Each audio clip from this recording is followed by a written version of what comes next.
أحسب الناس أن يتركوا أن يقولوا آمنا وهم لا يفتنون। মানুষ নাকি ধারণা করে নিয়েছে আমার উম্মত যারা হবে তারা কি ধারণা করেছে যে আমি মুখে বলবো আমি ইমানদার, আমি ইমান আনয়ন করেছি, আর অথচ তাদেরকে পরীক্ষা করা হবে না।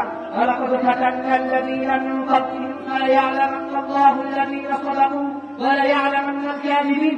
অবশ্যই যারাই ইমানের দাবি করেছে, যারাই পৃথিবীতে বলেছে আমি ইমানদার, যারাই নিজেকে আল্লাহর একনিষ্ঠ বান্দা হিসেবে দাবি করবে, যারা করেছে, যারা করবে, যারা করছে, অবশ্যই তাদেরকে পরীক্ষা করা হবে।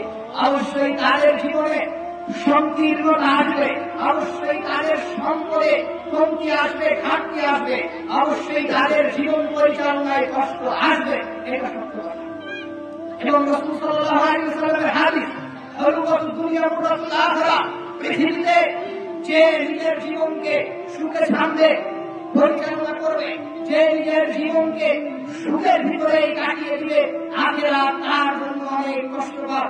যে নিজের জীবনকে পৃথিবীতে বিলাসিতার সাথে কাটাবে, আখিরাত তার জন্য আখিরাতে তার জন্য কষ্ট থাকবে, আখিরাত তাকে কষ্ট দিবে।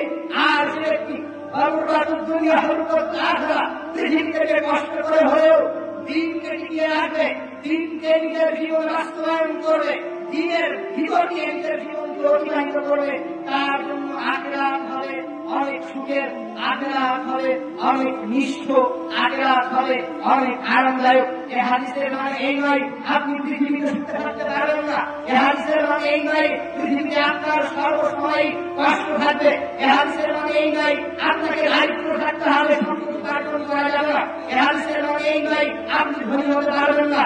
এই পৃথিবীতে আপনি ধনী হবেন, এই পৃথিবীতে আপনি সম্পদের সর্বোচ্চ শিখরে পৌঁছবেন, তবে হ্যাঁ এই সম্পদ, এই সম্মান, এই সন্তান, এই আত্মমর্যাদা এমন যেন না হয় যে আপনাকে আপনার ধর্ম থেকে, আপনাকে আল্লাহ সুবহানাহু ওয়া তাআলার জিকির থেকে, আপনাকে আল্লাহ সুবহানাহু ওয়া তাআলার দ্বীন থেকে বিরত রাখে, আল্লাহ সুবহানাহু ওয়া তাআলার স্মরণ থেকে আপনাকে আলাদা রাখে।